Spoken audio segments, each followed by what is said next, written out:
Hai sobat semua, apa kabar? Baik kan? Semoga kalian semua sehat selalu, bahagia selalu dan banyak rezeki. Kali ini Mimin mau melanjutkan cerita dari novel Menantu yang Diremehkan. Semoga cerita ini bisa menghibur kalian semua ya, dan bisa menemani hari-hari kalian semua. Oh iya, jangan lupa bantu like dan komen ya biar Mimin tambah semangat uploadnya. Kalau begitu yuk langsung saja ke ceritanya, cekidot.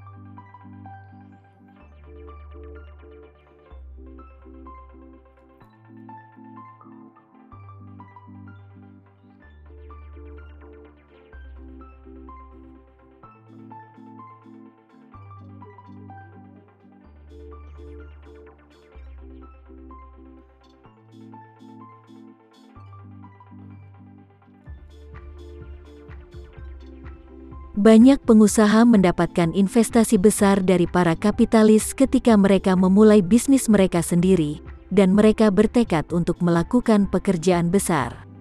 Kerja bagus, tentu saja semua orang bahagia. Tetapi jika seseorang tidak melakukannya dengan baik, itu akan menjadi masalah besar. Beberapa investor mensyaratkan investe untuk menambahkan join tak terbatas dan beberapa liabilitas dalam kontrak, belum lagi liabilitas bersama tak terbatas yang hanya memiliki 6 karakter, tetapi kurangnya kekuatan di belakangnya dapat membuat investe hancur.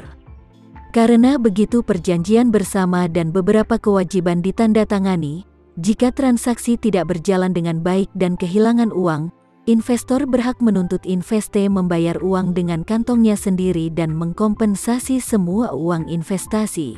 Misalnya, Nokia, yang dulunya adalah ponsel, menandatangani kerjasama tak terbatas dan beberapa kewajiban.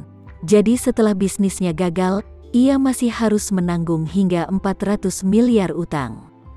Banyak juga pendiri perusahaan yang masuk penjara, karena tidak dapat memberikan kompensasi kepada investor, akhirnya diusir dari perusahaan yang telah mereka dirikan dengan susah payah, bahkan bangkrut dan masuk penjara. Oleh karena itu, direksi juga mengkhawatirkan apakah ada klausul perjudian serupa dalam perjanjian yang ditandatangani Linda Suteja dengan Nippon Steel. Linda Suteja tidak banyak menjelaskan. Dia mengeluarkan kontrak dari tas punggungnya dan berkata, "Ini adalah kontrak asli yang ditandatangani oleh Ketua Nippon Steel Watanabe Shinbe denganku. Apa kalian masih tidak percaya?" Direktur tua mengulurkan tangannya untuk menerima kontrak dan kerumunan orang lain melihat surat itu dengan tergesa-gesa. Bahkan orang kakek tua Libertus juga tidak bisa menahan sedikit pun dan melangkah maju untuk melihat apa yang terjadi. Ketika semua orang melihat kontrak itu, mata semua orang menjadi semakin besar. Ini memang kontrak formal dan persyaratannya jelas dan asli, tidak ada istilah marginal yang ambigu, dan tidak ada konten risiko bisnis yang tersembunyi. Di bagian akhir, memang ada stempel resmi Nippon Steel dan tanda tangan Watanabe Shinbe. Dan ini memang sebuah kontrak yang benar dan valid. Pada saat ini, semua orang tidak bisa tidak merasa senang. Direktur lama dengan bersemangat berkata, "Oh Tuhan, aku sebelumnya belum pernah melihat Nippon Steel menandatangani kontrak dengan konsesi sebesar itu. Ini bisa dikatakan belum pernah terjadi sebelumnya. Kinerja kita sangat bagus. Ini semua karena Tuan Libertus dan Nona Linda Suteja. Karena keberuntungan kalian, setidaknya bernilai 200 bahkan 300 miliar. Bahkan lebih tinggi." Yang lain juga setuju, ya. Pimpinan Nona Linda Suteja telah memenangkan kontrak yang menguntungkan dari Nippon Steel, yang hampir tidak pernah terdengar dalam sejarah Nippon Steel. Jika kami mengumumkan informasi ini ke dunia luar, harga saham pasti akan meroket tinggi. Menarik, seseorang melihat waktu dan berseru, berita tentang kembalinya Ketua Nona Linda Suteja dengan selamat mungkin telah dirilis oleh media. Ini awalnya kabar baik. Sekarang ada kontrak Nippon Steel. Diumumkan ke publik, itu dua manfaat besar. Saat saham kami melanjutkan perdagangan, pasti akan menaikkan batas hariannya 3 atau 4 kali berturut-turut. Nilai pasar grup dapat meningkat 3% hingga 40%. Ketua Linda Suteja, kali ini kamu benar-benar membawa grup Suteja menuju titik kejayaan. Linda Suteja berkata dengan sangat serius saat ini. Alasan mengapa kerjasama Nippon Steel dapat dinegosiasikan dan persyaratan preferensial yang besar dapat diperoleh sepenuhnya karena Tuan Tama yang telah bersedia membantu mencocokkan kerjasama antara grup Suteja dengan Nippon Steel. Ketua Nippon Steel Watanabe Shinbei juga sepenuhnya menyetujui ini tanpa paksaan dan dengan senang hati. Perjanjian ditandatangani karena Tuan Ta, jadi semuanya tergantung pada Tuan Tama.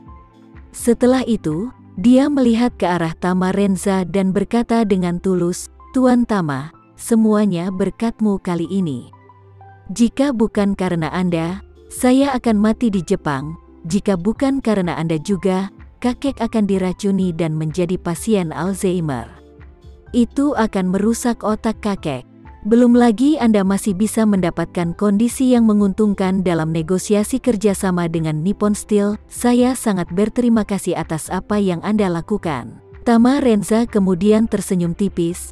"Kamu tidak perlu terlalu sopan. Ini adalah hal yang harus dilakukan sebagai teman, cukup sedikit usaha saja." Setelah mengatakan ini, Tama Renza berdiri dan berkata, "Linda, kamu baru saja kembali. Ada banyak hal dalam kelompok yang menunggumu untuk menyelesaikannya. Aku tidak akan mengganggumu lagi. Dan aku harus segera kembali ke rumah. Karena aku sudah pergi berhari-hari." Ketika Linda Suteja mendengar ini, dia segera berkata dengan cemas, "Tuan Tama, maaf sedikit lancang, bisakah Anda pergi makan siang bersamaku? Anda telah melakukan banyak hal untuk kami. Kami belum sempat mengucapkan terima kasih banyak." Tama Renza tersenyum dan berkata, "Bukankah aku tadi mengatakan bahwa kamu tidak perlu bersikap sopan?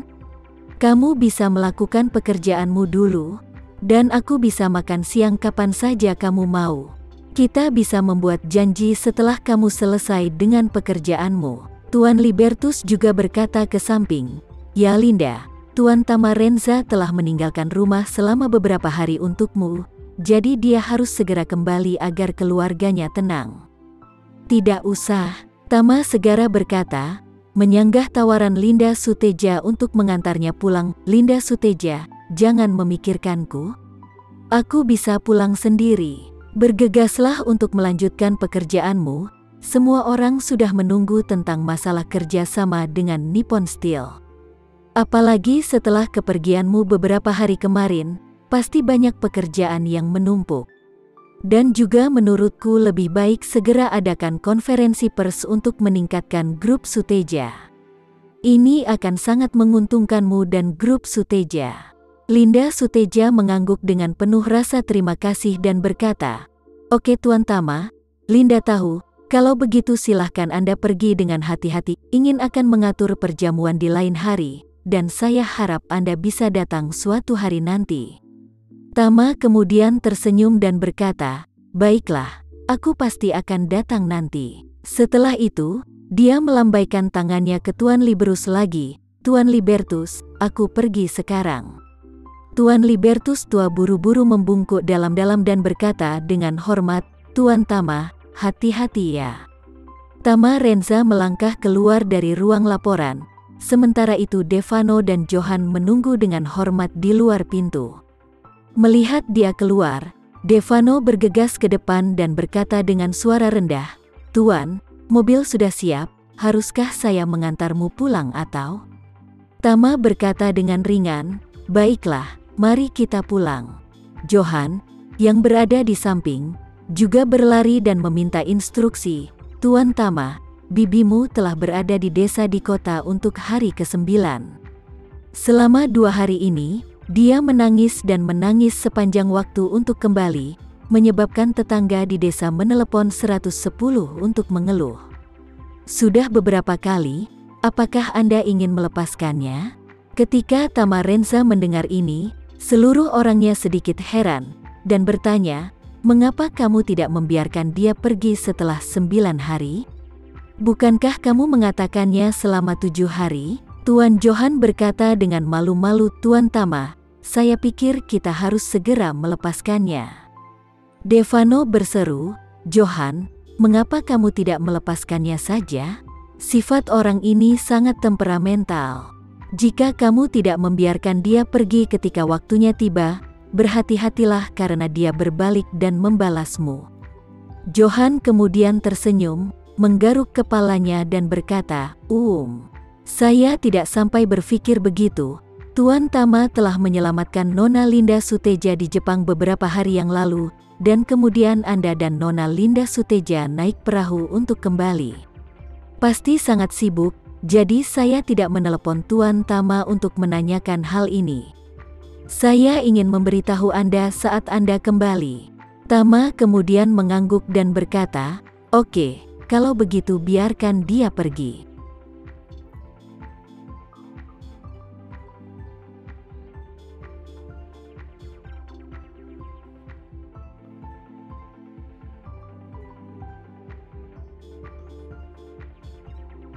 Sekian dulu ya cerita kali ini, kita lanjutkan lagi ceritanya di lain waktu. Oh iya, bagaimana menurut kalian? Semoga bisa sedikit menghibur kalian semua. Jangan lupa like, share dan komen ya. Untuk teman-teman yang baru nonton jangan lupa subscribe-nya. Hehehe, kalau ada teman-teman yang ingin gabung langganan bisa langsung gabung saja untuk dapat fitur yang menarik dan sedikit membantu Mimin. Terima kasih sudah menonton, sampai jumpa lagi, bye.